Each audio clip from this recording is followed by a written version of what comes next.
Share the link in the group.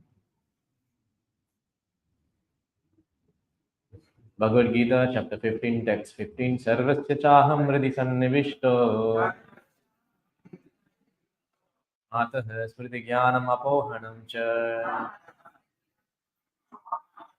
vedesha sarverahameva vedhyo vedant krit vedavid eva chaham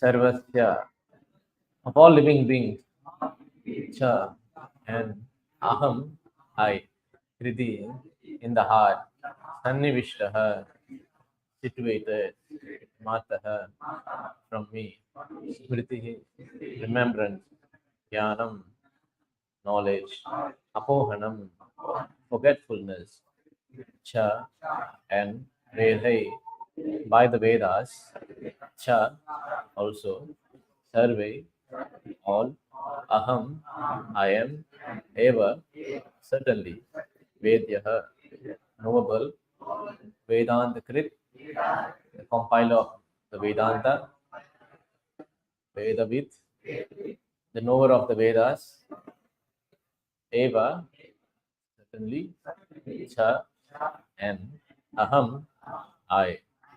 Translation and purport by His Divine Grace A.C. Bhaktivedanta Swami Srila Prabhupada Ki.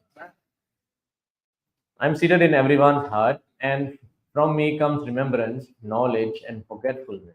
By all the Vedas, I am to be known. Indeed, I am the compiler of Vedanta, and I am the knower of the Vedas. Please repeat. I am seated in everyone's heart, and from me comes remembrance, knowledge, and forgetfulness. By the Vedas, I am to be known. Indeed, I am the compiler of Vedanta, and I am the knower of the Vedas. Purport. Supreme Lord is situated as Paramatma in everyone's heart, and it is from him that all activities are initiated. The living entity forgets everything of his past life, but he has to act according to the direction of the Supreme Lord, who is witness to all his work. Therefore, he begins his work according to his past deeds. Required knowledge is supplied to him, and remembrance is given to him, and he forgets also about his past life. Thus, the Lord is not only all pervading, he is also localized in every individual heart. He awards the different fruitive results. He is worshipable not only as the impersonal Brahman, the Supreme Personality of Godhead, and the localized Paramatma, but as the form of the incarnation of the Vedas as well. The Vedas give right direction to people so that they can properly mold their life and come back to Godhead, back to home. The Vedas offer knowledge of the Supreme Personality of Godhead Krishna, and Krishna is the incarnation as Vyasadeva, the compiler of Vedanta Sutra. The commentation on the Vedanta Sutra by Vyasadeva in the Srimad Bhagavatam gives the real understanding of Vedanta Sutra. Supreme Lord is so full that for the deliverance of the conditioned soul, he is the supplier and the digester of foodstuff, the witness of his activity, and the giver of knowledge in the form of Vedas. And as the Supreme Personality, Godhead Sri Krishna, the teacher of Bhagavad Gita, he is worshipable by all conditioned soul. Thus, God is all good, God is all merciful. Antaha pravishtaha shastra yananam. The living entity forgets as soon as he quits his present body, but he begins his work again initiated by the Supreme Lord. Although he forgets, the Lord gives him intelligence to renew his work where he ended his last life. So not only does a living entity enjoy or suffer in this world according to the dictation from the Supreme Lord, situated locally in the heart, but he receives the opportunity to understand the Vedas from him. If one is serious about understanding the Vedic knowledge, then Krishna gives the required intelligence. Why does he present the Vedic knowledge for the understanding? Because the living entity individually needs to understand Krishna. Vedic literature confirms this. Yosau sarve vedher giyate. In all Vedic literature, the beginning from the Vedas, Vedanta Sutra, and Upanishad and Puranas, the glories of the Supreme Lord are celebrated.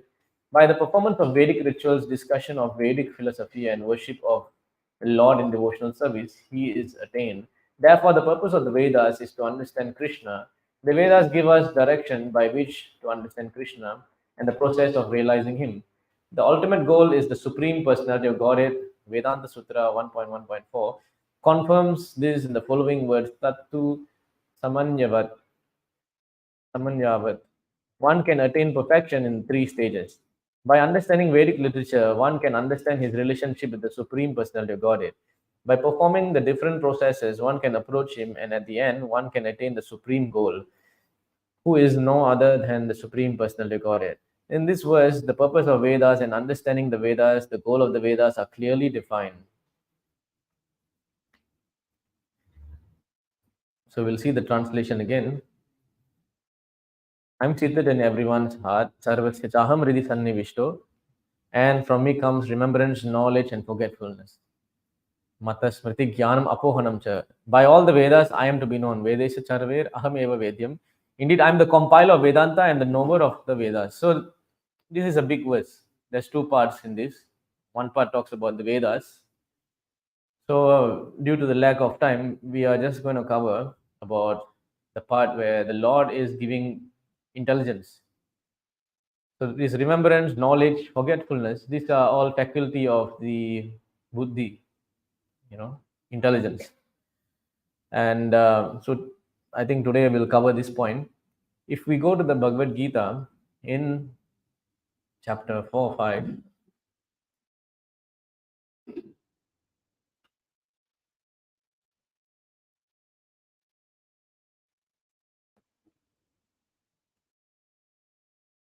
Shri Bhagavan Vacha Bahuni me Vyatitani Janmani Tavacharjana Tani Ham Veda Sarvani Natvam Veda Parantapa. Personality of Godhead says, many births both you and I have passed. I remember all of them, but you cannot oh subdue our enemy. So this question was asked by Arjuna. How come that Krishna before this he was telling, I am spoken this knowledge to the sun god. So Arjuna says, but you're almost same age as me, and you said you're speaking to the sun god 120 million years ago. How can I believe? So Krishna says, you have forgotten. I don't forget. Why? Why has Arjuna forgotten? Of course, Arjuna is not a normal person. He is the pure devotee of the Lord. But he is also a jiva, a living entity. And why we forget is whenever we change the body, we forget everything. Right now, we remember this is my wife, my mother, my father, my children. Once we die and we change the body, we totally forget them, right? The person we are so attached to becomes so insignificant. There was a very nice story which I saw recently on YouTube, true story about reincarnation. This girl in India, she was, I don't know when this happened, maybe 20, 30 years ago. She was in a village and she was a normal girl, a village girl, married. So one day she had a terrible seizure. And in that seizure, she was like screeching, you can hear like, when you scratch the chalkboard, the sound. She was making a lot of sound from her throat. And she was in so much of pain, her eyes were rolling back, and people were surprised what's happening to her. And she was just standing stiff like that for at least half an hour, 1 hour. Very scary. People were seeing this was happening to her continuously. And then one day this kept happening. So after a while, people got used to it. They say, oh, she's just getting some seizure. But one day she made such a loud sound that so many people in the village could hear, and they came to the place and they saw she died.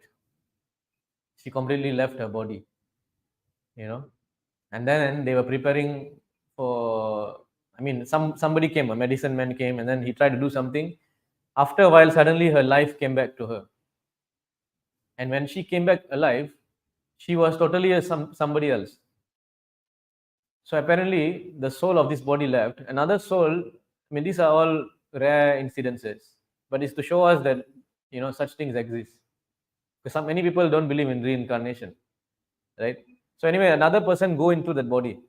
And then this person, when she saw her husband, she said, who are you? I don't know you. She saw her. She was totally indifferent to the family, even though she was having the same body. Right now, we are so attached to that family of ours because of the bodily connection. And right now, with the same body, another soul is inside. That soul doesn't even care about this family. And then somehow this news passed around to another village.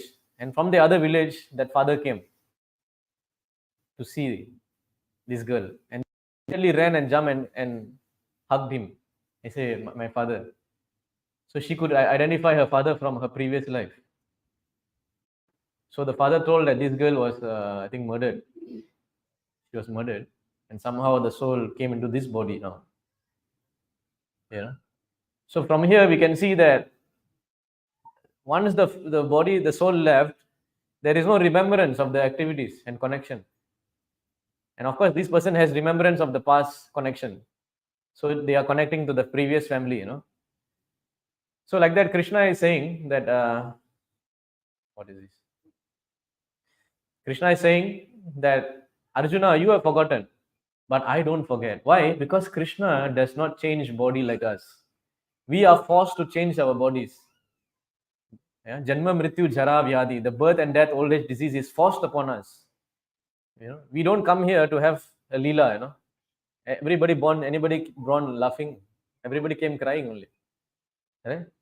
Nobody came laughing. But Krishna, when he was born, even though he takes birth, he is not a normal birth. Sambhavami Atma Mayaya. In the next verse, Krishna says, 4:6, he says here that Ajopi san avyayatma bhutanam ishvaropi san prakritim swam adhishtaya sambhavami Atma Mayaya. So you can take note of this verse, Sambhavami Atma Maya. By my internal energy, I incarnate. So when Krishna, even though he was born in the jail cell to Devaki and Vasudev, he did not born crying. He in fact he showed his Vishnu form. You see the translation.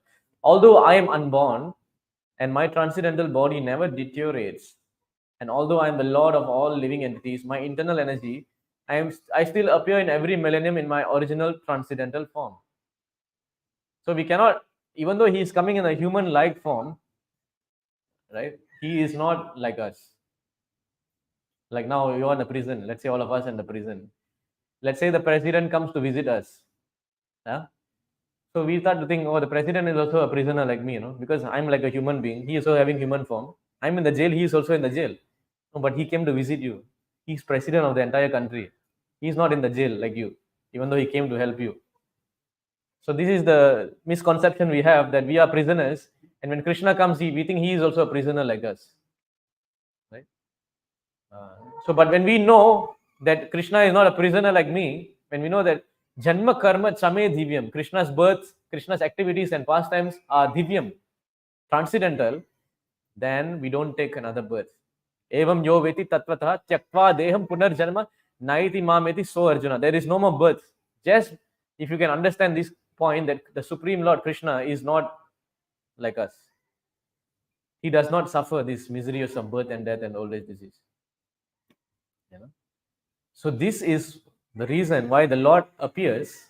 The Lord comes to give you this intelligence. He wants, you have forgotten him. He is coming here to remind you of who you are. We are identifying with this material world and we are suffering. Sometimes we are born as a animal, sometimes as a lion, sometimes a tiger, sometimes as a pig, sometimes as human being, sometimes as devata. Like that we are suffering life after life. I mean, you just imagine, right? I was giving this example that day. Imagine you have a hard, everybody has a hard disk, right, at home. All your data is in the hard disk, correct? Of course, nowadays many people put it in the cloud. But sometimes cloud also will crash. So let's say you have a hard disk, data worth 10 years worth of 10, 20 years worth of data, your childhood photos, everything, right?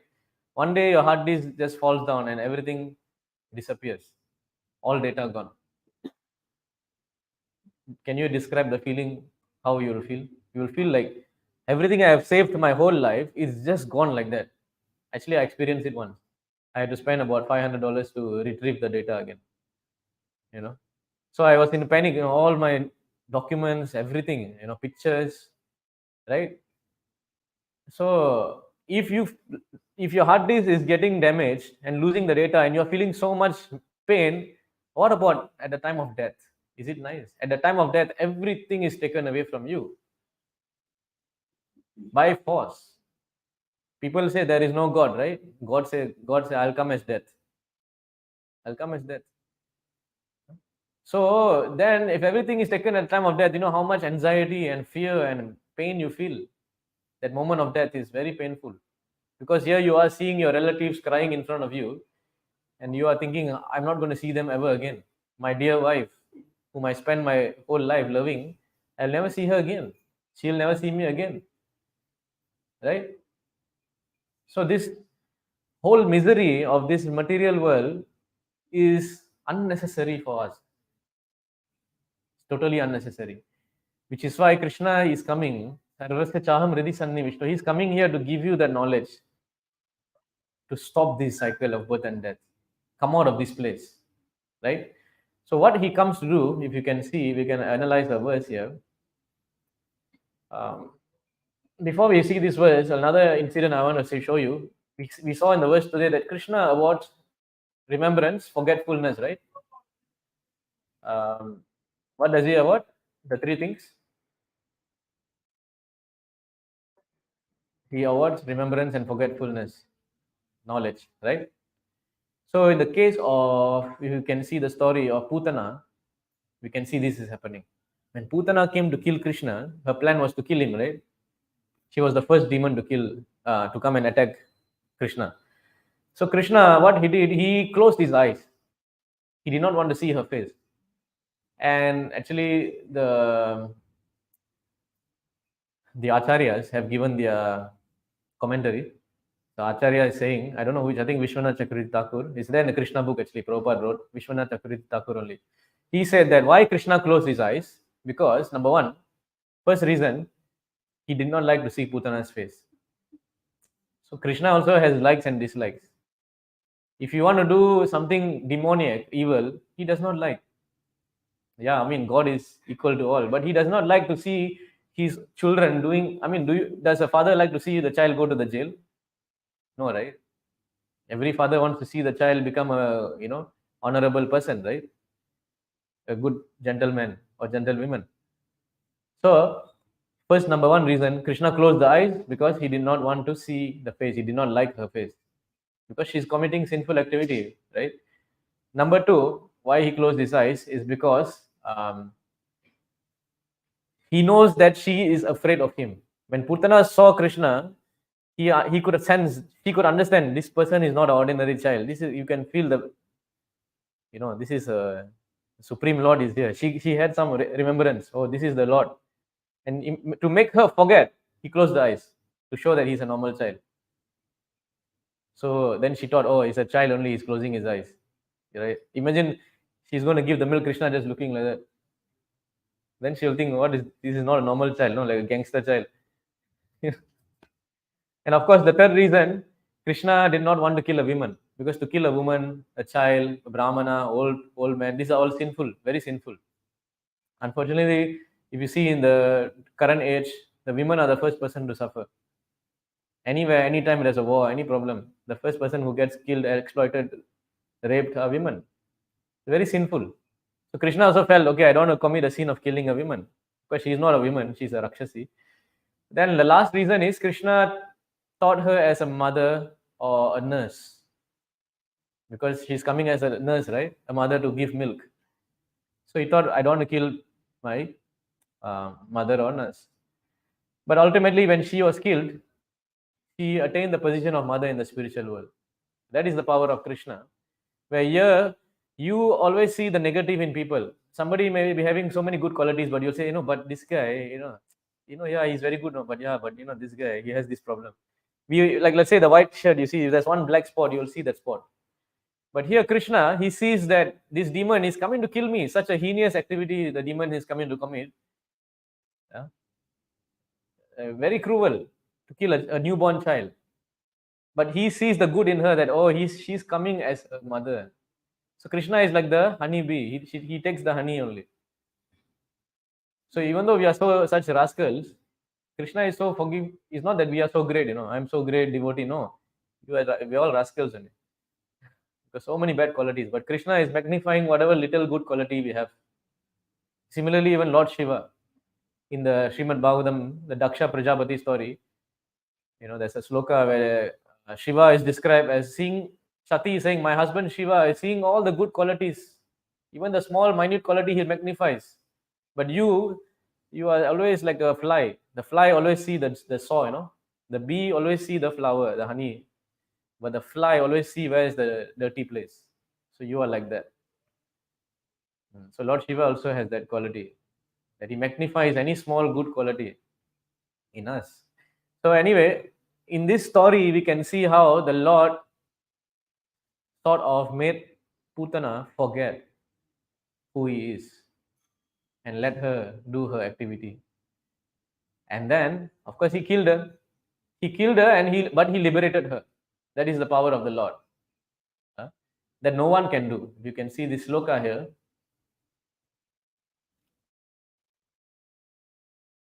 Spoken by Lord Brahma. He says that my mind becomes bewildered just trying to think what reward other than you could be found anywhere. So there is no other reward than the Lord himself. He's the greatest of all reward. Yeah? You are the embodiment of all benediction. They say Varadaraj Perumal. He is the one who bestows all the benedictions, the Vara, yeah? Varadha, which you bestow upon the residents of the cowherd community of Vrindavan. You have already arranged to give yourself to Putana and her family members in exchange for disguising herself as a devotee. Not only Putana got liberated, Who's the son of Putana? There's another demon, Bakasura. Yeah. So all these demons, they all related somehow. So for Putana's heinous activity, the Lord has given himself not only to her, but her family members. How merciful the Lord is. Yeah? Such merciful person you will see anywhere. So what is left? So if he is giving so much for Putana only, then what about the devotees?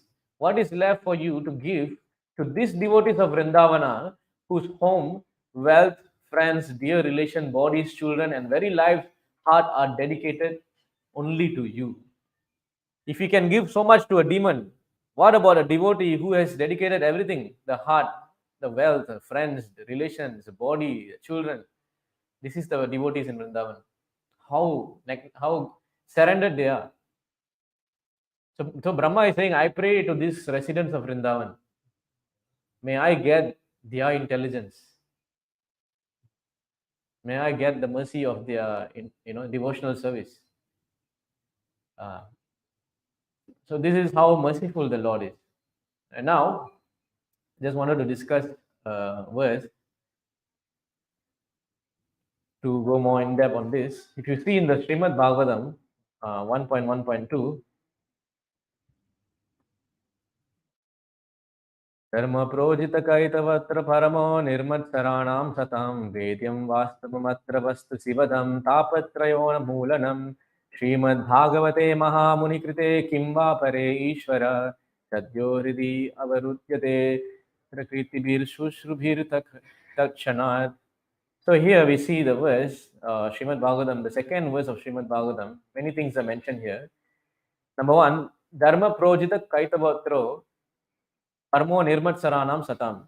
So this Srimad Bhagavatam, it rejects all the activities which are materially motivated, and he propounds the highest truth. Dharma Projita Kaitavatra. So what is this meaning? Why am I quoting this verse? Number one, we must understand what is the purpose of our human life. This is the purpose of the Vedas. Today we were reading, Vedanta vid Vedakrit eva chaham. So now let's go to the basics. We actually are Jivatma, right? We are meant for the service of the Nityo Nityanam Chetanas Chetananam. Sorry, what is that? Jivere Swarpahoy Krishna re Nitya Das. So when you create a product, like now, this is a microphone. This microphone what is the purpose of the microphone? It is meant to amplify by connecting to the mixer and the speaker. It's meant to amplify any sound that comes through this, right? This is the only default function. This is the only way it will function. This is the right way it will function, correct? What is the wrong way you can use this? You can take this microphone and whack somebody's head also, right? But it's not the right purpose. So similarly, the purpose of the Atma, Jivatma, the Jivatma is part and parcel of Krishna. Uh, what is that? He is always existing, eternally existing. He was never created. Just like Krishna is always eternal, right? What is that? 2:12 verse. What? Natvam natvam jatu nasan natvam para. What? So, Janadipa. Nachaivana bhavishyamah sarve vayam atapara. In Bhagavad Gita 2:12, Krishna says that you and I always exist. The kings here, everybody, nobody dies. So we are eternally existing, number one. But we are eternally existing to actually engage in the service of Krishna. That is our original default setting, right? Unfortunately, now the original default setting of the mic is to amplify, right? Now, if I take the mic and hit somebody, that is the wrong way of using it, right? Similarly, because we have become entrapped in this material world, we have been Krishna Bahir Mukha Bhagavan Chakre, Nikadastha Maya Thare, Japatiya Dhare. Because we are covered by Maya, we have forgotten what is our original default setting, our original purpose, we forgot. As I was giving the example. Now the phone is meant to make phone calls. The phone is meant to communicate. But if I put the phone in airplane mode and then I throw out the building thinking it will fly like a plane, it is not going to fly like a plane because it's in airplane mode. It will crash. Correct? So now we are like that. We are thinking we are now in airplane mode and flying in this material world. And every time we are crashing, next body crashing, next body crashing. So the Vedas, Krishna, he wants you to come back to your original factory setting. So how does he do the factory reset? He comes and speaks the Vedas. That Vedas is meant to recalibrate your settings. So that is why, and also in the Vedas, there are many different things happening in the Vedas. But the best part of the Vedas is the Bhagavatam. Srimad Bhagavatam, Amalam Puranam, Vaishnavanam Priyam. The Vedas is like a huge tree. And in that tree, what is the most important part of the tree? What is the most valuable part of the tree is the fruit. Right? So the fruit of that tree is Srimad Bhagavatam. And Srimad Bhagavatam, what it does, Dharmo Projita Kaitabatro, it rejects all the teachings which does not bring you to your default setting. Okay, so example, some parts of the Vedas, in Bhagavad Gita also Krishna says that the Vedas, they encourage you to do some worship for the Devata and you can go to the heavenly planet. Nicely, you can go there, drink somaras. But is that the purpose of your Jivatma? No, your purpose of your Jivatma is to serve Krishna. That is where you feel supremely happy. That is where you feel supremely satisfied. You can go to the heavenly planet and waste your time there. Imagine now, let's say you are entitled, let's say your father has given you inheritance of $5 billion. Okay, so you are entitled for $5 billion. Then let's say I am the middleman. I come and tell you, hey, I will just give you 1 million. You okay? Yeah, you're happy? Yeah? I convince you. You take this 1 million. No, 1 million, a lot of money. What? I try to make you forget that you're meant for $5 billion. And we also foolishly accept, yeah, 1 million is better than nothing. Let's enjoy $1 million. So going to heavenly planets, going anywhere in this material world, doing this, doing that, going to Pitraloka, dancing with the Apsaras, all these things are distractions. Is not our default setting as the soul. Even if you go there, you will not be happy because you will not be happy if you're not who you are, right? If you cannot be who you are, then how will you be happy? If you are a fish, who you are is you are supposed to swim in the ocean, but you are a fish trying to survive on the land. How will you be happy? This is what we are trying to do. We are trying to survive in the land and make a living. Yeah. So that's why the Srimad Bhagavatam, what the Bhagavatam does, Srimad Bhagavatam is non-different from Krishna himself. Krishna Swadhama Bhagate. When Krishna left the planet, when the sun of Krishna was setting, Krishna actually does his Leela. It's not that only during the Leela he's protecting, like Prabhu was saying the day. Not only during the 120 years he was here, he was protecting the Pandavas. Even now he's protecting us with the knowledge of the Srimad Bhagavatam. With the knowledge given to remember him. The remembrance of him is what protects us from taking repeated birth and death. So when Krishna left this planet, the son of Srimad Bhagavatam was arising. And that Srimad Bhagavatam completely rejects everything that is making you not what you are. It rejects what you are not. And it gives you what you are. And what you are meant for the service of the Supreme Lord. So it rejects all this Devata worship and or going to the heavenly. It also rejects going to the Brahman. See, there are a group of people, the impersonalists, the yogis, the Jnana yogis. Their goal is to merge into the light. They want to become one with God. Even that is rejected in the Bhagavatam. Because your natural position is not to just sit in the Brahma Jyoti and do nothing. Your position is meant to enjoy Ananda, to have Ananda with the Supreme Lord in service. That is why there is Bhakti, means there is Bhagavan and Bhakta. And the transaction between Bhakta and Bhagavan, it is called Bhakti. And unless there is this relationship is there, unless this variety is there, unless this transaction is there, you will not feel happiness. You can go to the Brahma Jyoti and you will come back. Arorya Krishna Parama Padam. You will again fall down again. Patanti Adaha. So number one, this is what Krishna does. The Vedanta with Vedakrit Eva Chaham. He speaks the Vedas, and among the best of the Vedas is the Srimad Bhagavatam, which helps you to connect to him, which helps you to re-establish your servitude with him. Okay. And so number two, the point is, it is understandable by those devotees who are fully pure in heart. And this Srimad Bhagavatam can be only understood by one who paramo nirmatsaranam satam. If you have no envy in the heart, why we keep taking birth again and again? Because we are envious. And like example, Dhritarashtra, extremely envious. Duryodhana, very envious of the Pandavas. In fact, I was reading yesterday a few days ago in the Mahabharata. Dhritarashtra got so disturbed by the prowess of the Pandavas.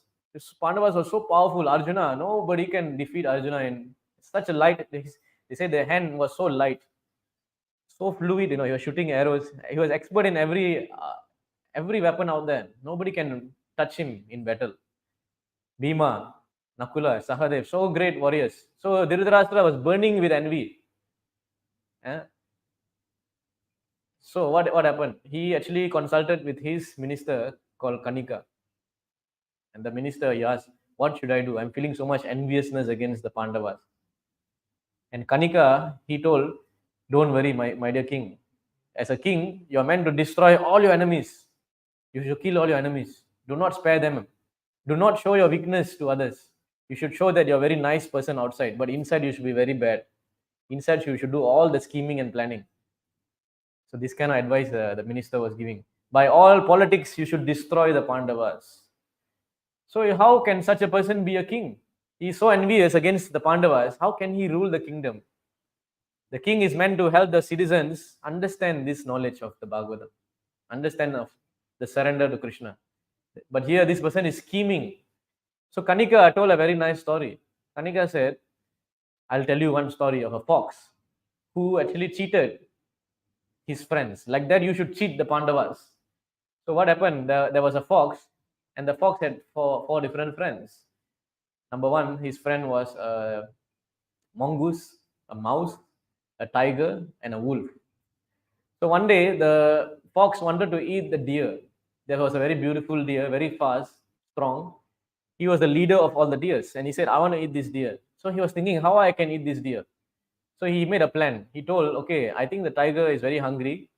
I think you deserve to eat the deer, but let's see how to eat this deer.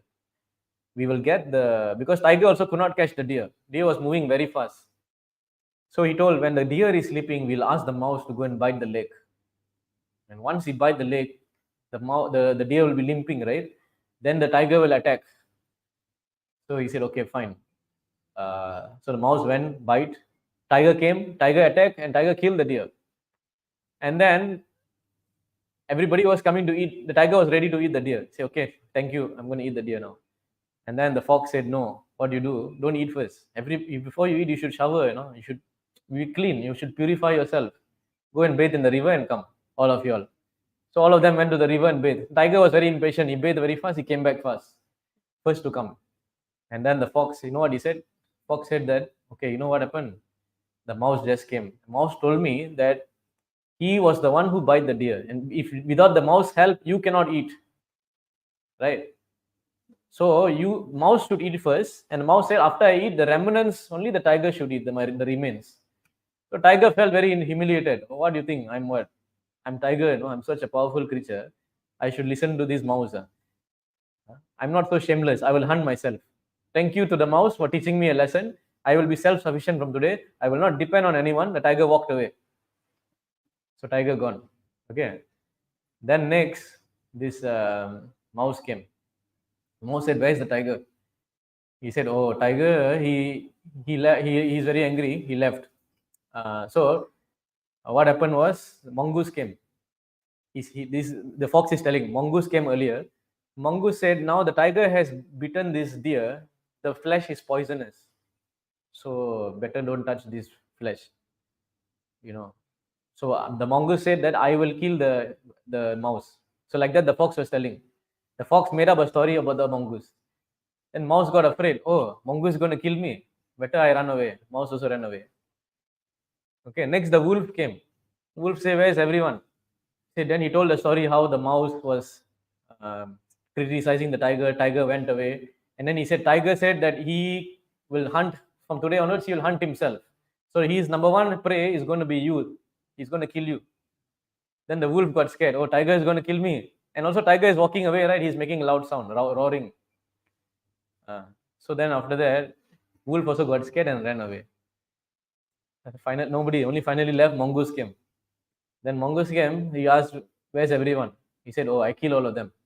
Here, you kill them? You're so powerful. Yeah, I killed a tiger also. I want to kill you also. Then the mongoose thought, if he can kill tiger, he'll kill me also. Better I also run away. He also ran away and he nicely had his feast. So like that, Kanika was telling Dhritarashtra, you must be like the fox. Everything should be very, like Rahu.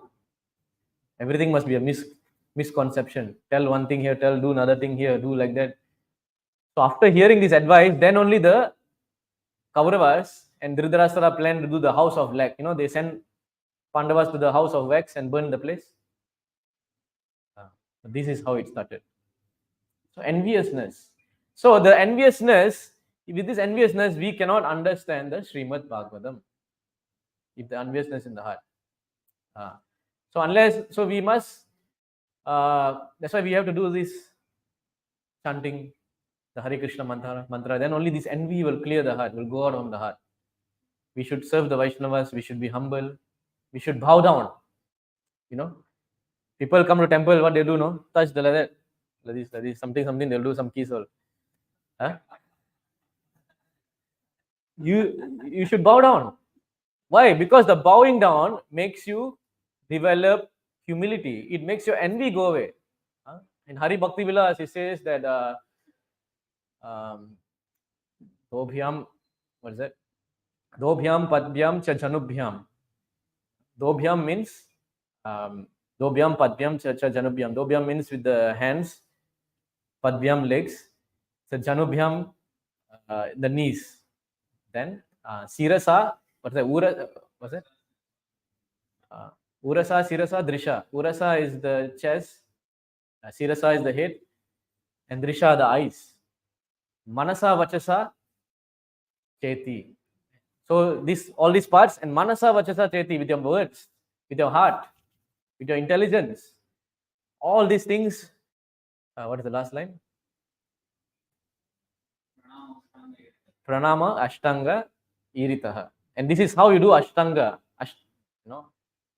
Shashtanga Namaskar. When you bow down, all these parts, your hands, your knees, your chest, your head, not only physical body, but Manasa Vachasa. This is more important. Some people just bow down, like some push-ups, and then get up. Actually, I used to do that in my younger days. Go in front of the altar, do some push-ups, then So you should bow down with your mind, intelligence, and words. Huh? Full consciousness on the Lord. Then only the enviousness in the heart will go.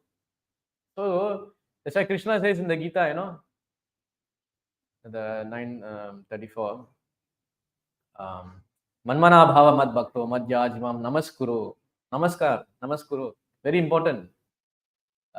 So anyway, when this enviousness is not there, then only we can understand this knowledge. So what we eat, what we do, how our consciousness is very important. The 4 principles Prabhupada has given: no meat eating, no intoxication, no gambling. All these are important to help us become cleansed in our heart. Chanting 16 rounds, waking up Mangalarti, reading, everyday reading 1 hour, Prabhupada said. So anyway, the highest truth is Jai Shri Shri Radha Madan. The highest truth is reality distinguished from illusion for the welfare of all. So here you can see the word for this is, you can see the Sanskrit. The highest truth is reality distinguished from illusion from all. So you must understand this word.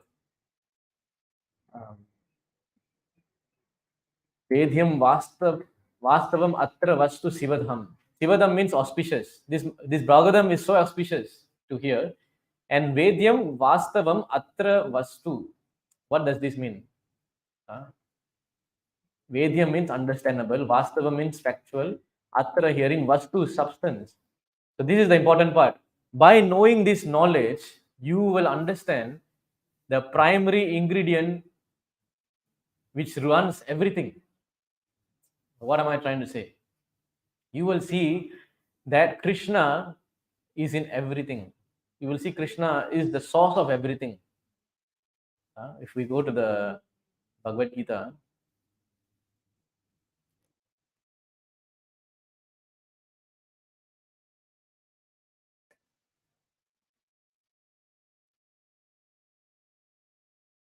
Matha paraptaram nyanyat kinchidasti dhananjaya mai sarvamidam proktam sutre manigana iva. Krishna says, O conqueror of wealth, there is no truth superior to me. Everything rests upon me like pearls strung on a thread. So right now we are enamored by this material energy. Oh, this, I am doing it. Everything is running by my intelligence, by my power. No, actually, we can see the pearls, right? If you're wearing a chain, pearl chain, or whatever chain you're wearing, you don't see the thread. But the thread is what that is holding the substance that is holding everything together. Which is why in the Srimad Bhagavatam, Yasmin idam yataschedam yenedam yaidam swayam yosmat parasmak parastam prapatye swayam bhuvam. This is spoken by Gajendra. He says,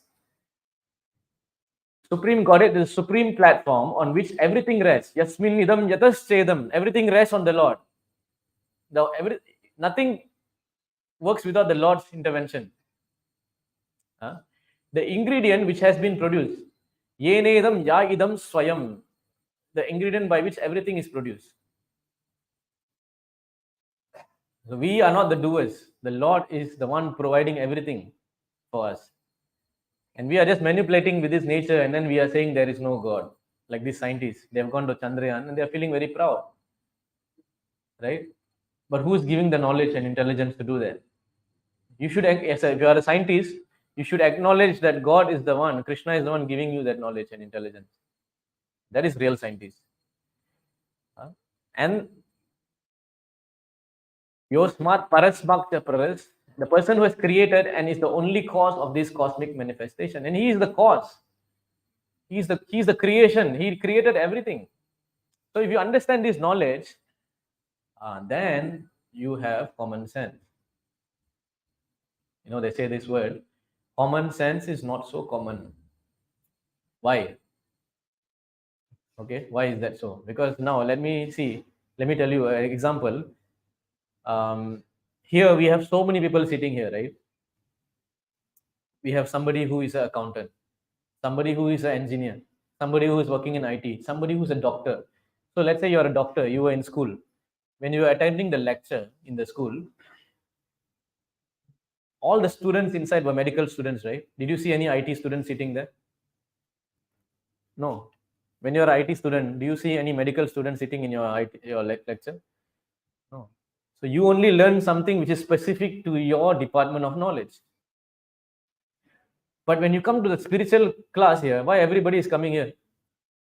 Why we have medical people here? Why we have engineers here? Why we have IT? Why everybody here? What is the common factor that binds, holds us together? Because this is spiritual knowledge. Because this is the knowledge of Atma Tattva. This is knowledge of Atma and Paramatma. And what is the connection I can have with him? How can I connect with him? So this is not only a mundane knowledge which is specific to a certain department of knowledge. Which is why in the Chandogya Upanishad, Uddalaka is talking to his son Swetaketu, and he says that now you have gone to Gurukul for 12 years. Have you learned about the Yena Shrutam Ashrutam Tadbhavati Vigyanam? So he's saying that, have you learned about that substance? That if you know this substance, you know everything. Is there such a thing? If I'm a doctor, I am expert in doctor, yes, but I'm not expert in IT, correct? But is there something that you learn that you know everything? That is the knowledge of Brahman. That is the knowledge of Krishna. And if you can learn about the Atma, you know everything. Which is why Krishna also says in the Gita 15:19, you might be thinking, how come he said that? He says, Yo mam eva asamudho janati purushottama sa sarvavit bhajati mam sa sarva bhavena bharata. Whoever knows me as the Supreme Personality of Godhead without doubting is the knower of everything. He says that. Therefore, he engages me himself in the full devotional service. So if you know the substance behind, yasmin nidam, soham vishvam sajam vishvam avishvam vishva vedasam vishvatmanam ajam brahma pranatosmi param padam. If you know that person who is the maintainer of this, the cause of all causes, there's two things, the karya and the karana. If you know the cause, the karana, then everything that the karana is producing, the karya, you know, right? So this is the most important knowledge everybody should have. And when you have this knowledge, then only you can say you have common sense. If not, we don't have common sense. Right? Another example I'll give you. Here we see this is a wooden table, right? This is a wooden floor. This is a wooden frame. That's a wooden altar. This altar is made of wood. So what is the common thing that is common to all this? The substance wood, right? So let's say I'm someone who only knows about wooden table. You may be someone who knows about this wooden thing. But somebody knows that everything is made of wood. Then he knows everything. Very simple, right? Another example. During Radha Yatra, we bought a lot of paintings from India. Jagannath paintings from Puri. So to safeguard the painting, we ordered 30 paintings. Vishwambar Prabhu bought it. 5 paintings came with a plastic cover.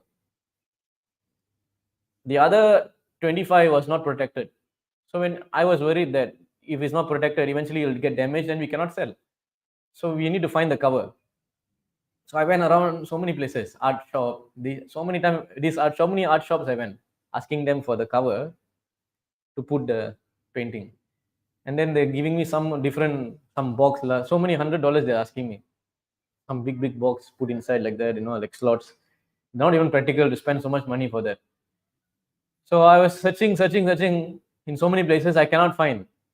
Then I asked my mother, and then she just took the plastic, and then she saw, okay, let's go to the plastic shop and buy it. You can get it for $3, $2, 100 pieces for $10. Why I didn't think about the plastic shop? I'm thinking of all the secondary things. This one, that one. She went immediately to the primary source because she has the common sense. So you find the primary element, go to the primary creator of that element, you'll solve your problem, right? So similarly, when you come to Krishna, you surrender unto him with your knowledge, with your intelligence, with your words, everything, with your heart, then everything else is automatically known. Then you become very happy. Brahma bhuta prasannatma na sochati na kanchati sama sarveshu bhuteshu mad bhakti labate param. You will come to this platform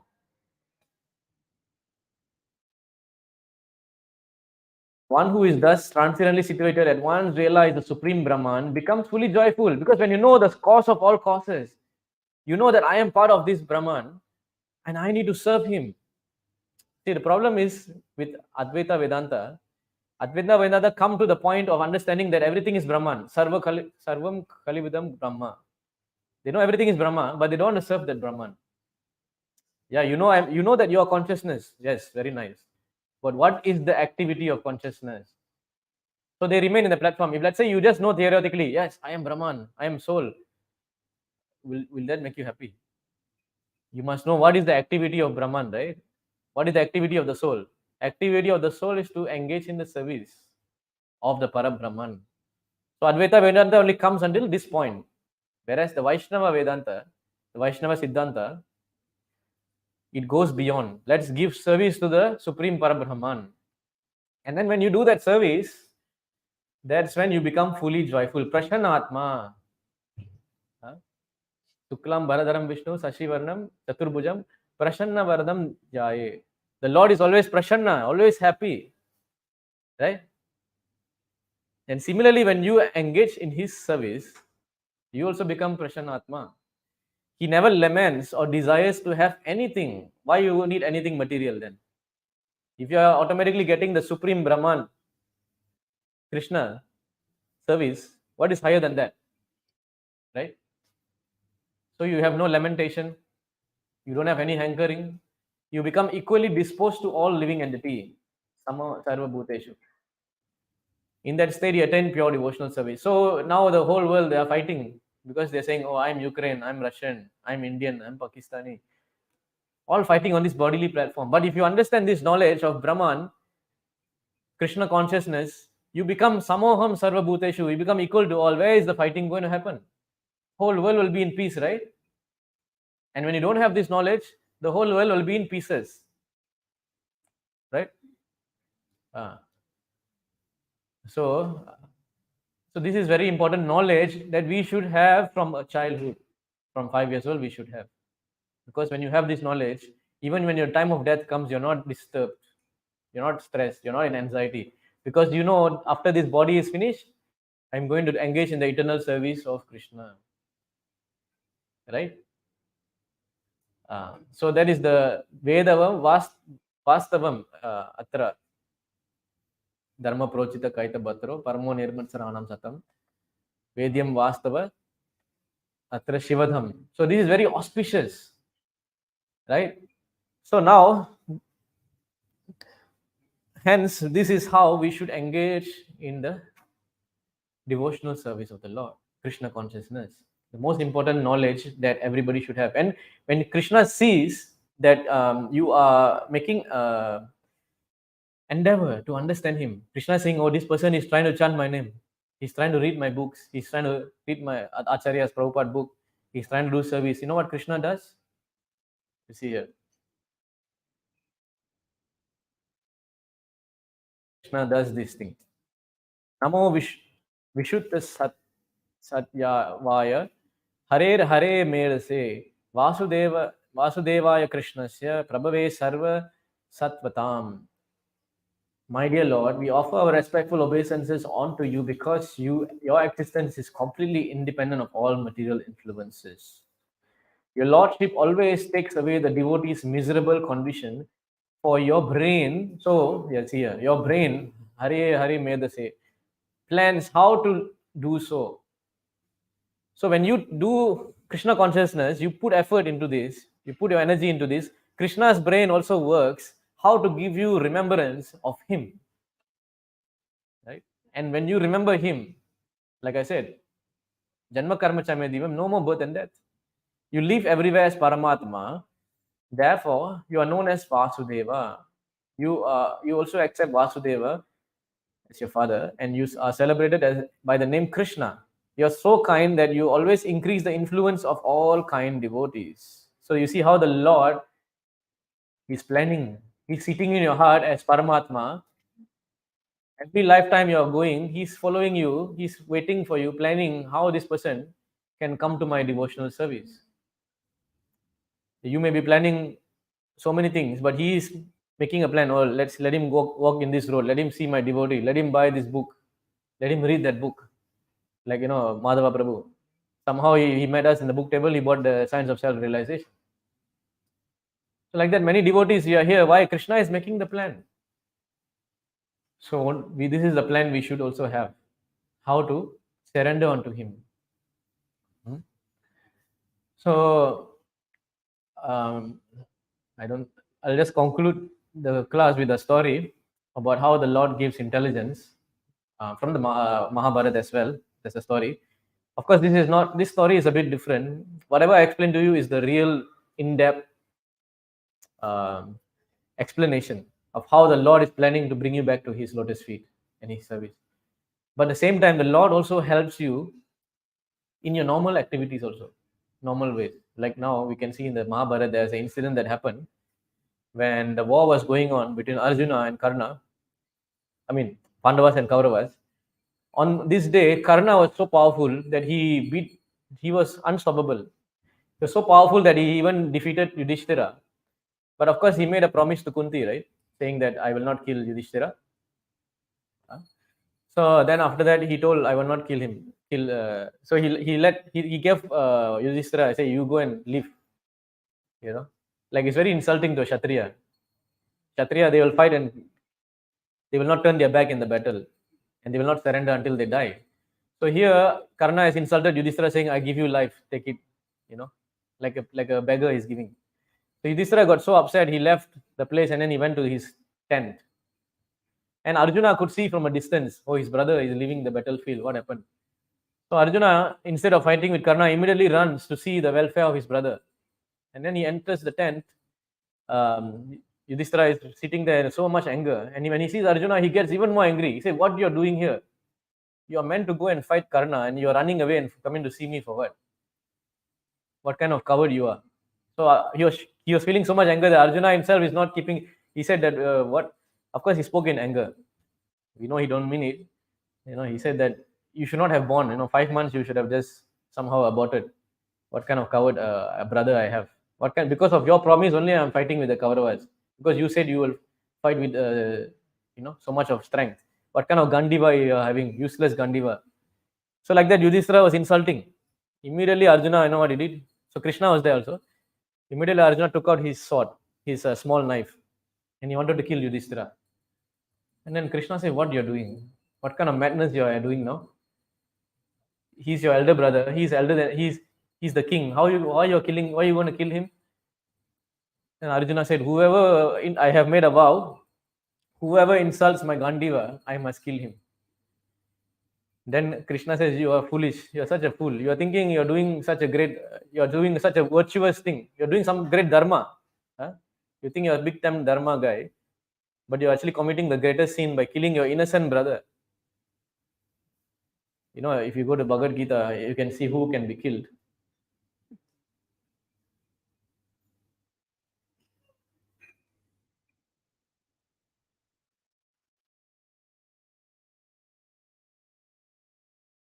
So in this purport, you can see that in the Vedic injunctions, there are 6 kinds of aggressors. A poison giver, one who sets fire to the house. So the Kauravas did this, they tried to burn them, right? They also put poison into Bhima's cake, right? One who attacks with deadly weapon. They also did this. One who plunders the riches. They stole all the wealth of the Pandavas. One who occupies another's land. They also did this. Indraprastha they took. One who kidnaps a wife. They tried to kidnap Draupadi. Everything they have broken. And Arjuna, in the beginning of the Bhagavad Gita, he's saying, I don't want to kill them. Because he was so compassionate. But anyway, Krishna says, you should not, you think you're doing dharma, but the real dharma, you do not know. You think the dharma of keeping your vow is very high. But higher than that is the dharma of not killing an innocent person. You can kill only if it's justified. If it's not justified, you cannot kill. So non-violence is actually very high level of virtue, high level of dharma, to be non-violent, right? So Arjuna was thinking what to do now. He said, what I can do? No, I already made the vow and promise what I should do. So then Krishna gave an advice. Krishna is giving intelligence now to Arjuna.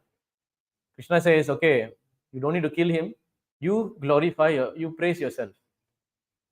If you praise yourself, it is good as killing yourself. You know. So wait, did he say that? I forgot. Did he say praise yourself or did he say insult? Yeah. So Arjuna started. Sorry, I'm wrong. He said you insult your brother. When you insult somebody who's elder, it is good as you also did.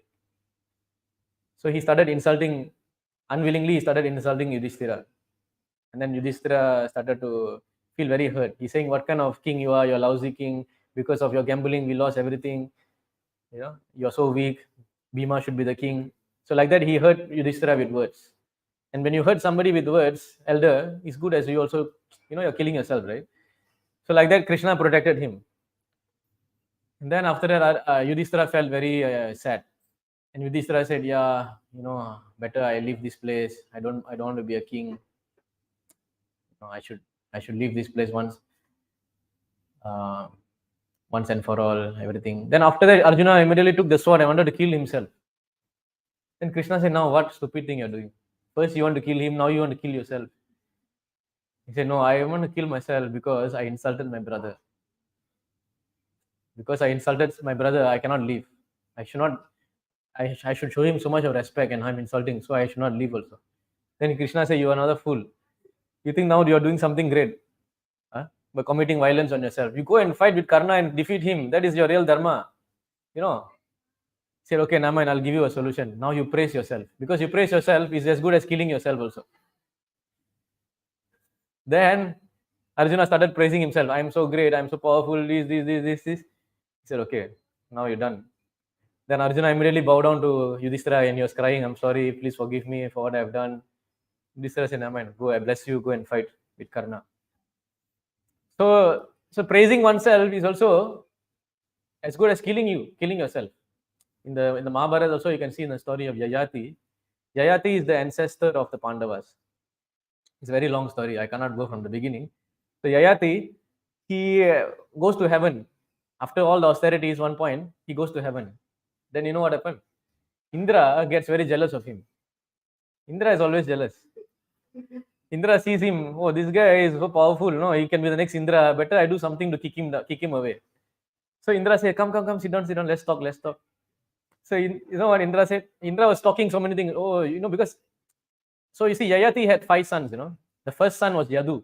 Yadu Vamsha is coming from Yadu. The last son is Puru. From Puru only is coming the Kaurava Vamsha, the Pandavas all. Right?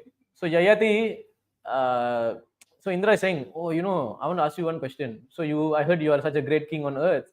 You were giving so many lessons to your son. What was the lesson? Tell me. So Yayati was telling, I told my sons about this, be good, don't be non-violent, always protect the Brahmanas, do austerity, do penance, don't lie. All these things he was telling.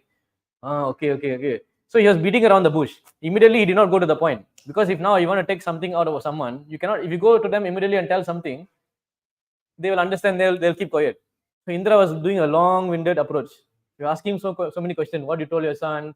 What you told this guy? What you told that guy? And finally, he asked this question. In your kingdom, that time when you were there, when you were meditating in the forest, who was the greatest rishi that time? Who was the greatest meditator that time? Tell me. So that time, Yayati was the best that time. He was doing so much austerity. And Yayati did not want to lie also. Then he said, yeah, it was me. You praise yourself, right? Okay. Now your time in heaven is finished. You throw him down. So you go to heaven all collecting all the punyas, and the demigod there waiting to push you down. He is waiting to see, okay, you praised yourself, finish. Shine punyam Nitya Lokam Vishan. So do you want to go heaven? You got this kind of people there, no? Huh? You see here.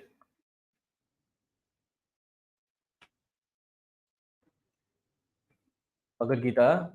Etam bhukta sarvalokam vishalam shine punyam ritalokam vishanti evam trahi dharman anuprapana gata gatam kama kama labante.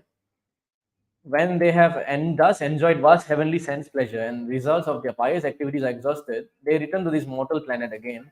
Thus, those who seek enjoyment by adhering the principle of the three Vedas, achieve only repeated birth and death. So once the pious activity is finished, finish. So this person, Yayati, did so much of pious activity. Within one conversation with Indra, he was kicked out because he praised himself. Huh? So you want to go there? We are working so hard to go to a person's house to get kicked like a dog, you know. And here the Supreme Lord is calling us, you come to my house, Vaikuntha. There is no more misery, no more anxiety. Everything I'll give you. No birth and death, old age, disease. Full happiness will be there. Eternal life will be there. We don't go to that house. We want to go to one heavenly house where this Indra is waiting to kick us out. This is how foolish we are.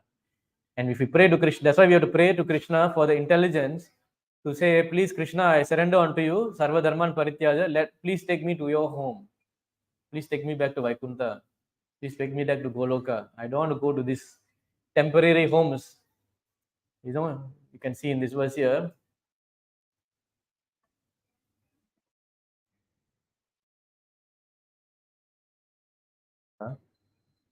One cannot find permanent happiness even in the heavenly planets, which one can attain in the next life by ritualistic ceremonies and sacrifice. Even in material heaven, the living entity is disturbed by rivalry with equals and envy of those who are superior. Even enviousness is, we are talking today, no? Paramo nirmatsaranam. The Srimad Bhagavatam, you must be free from envy. And you see, even in heaven, there are enviness. And since one residence in heaven is finished with the exhaustion of the pious fruitive activities, the denizens of heaven are afflicted by fear, anticipating the destruction of their heavenly life. What's the point going to a place where you're full of anxiety, you know? Yeah, you enjoy so nicely in heaven, but every day you're anxious how you're going to get kicked out of here. Huh? Thus, they resemble kings who, kings, though enviously admired by ordinary citizens, are constantly harassed by the enemy kings and who therefore never attain actual happiness. So, you back to the point, you will never attain actual happiness unless you come to your default setting of becoming Krishna conscious. And how to do that? Please do the Hare Krishna mantra daily. Hare Krishna, Krishna Krishna, Hare Hare, Hare Ram, Hare Hare. Every day you chant. Come to 16 rounds. Then your intelligence will be getting purified. Your intelligence becomes strong. Your intelligence will be able to control the mind. Because your mind is telling, do this, do that, do that. Mind is confusing you every lifetime. So you need to make your intelligence strong and sharp by chanting the holy name, by reading. So this is what I would like to say. I think it's 9 o'clock now. I'll conclude here. So in conclusion, don't waste time becoming like Yayati, going there and getting kicked out from Indra. Use the intelligence how to go back home, back to Godhead. Surrender unto the spiritual master Prabhupada and take his shelter. Okay, so we'll stop here. We'll have last arati followed by Prashadam. If there's any question, you can ask later upstairs also.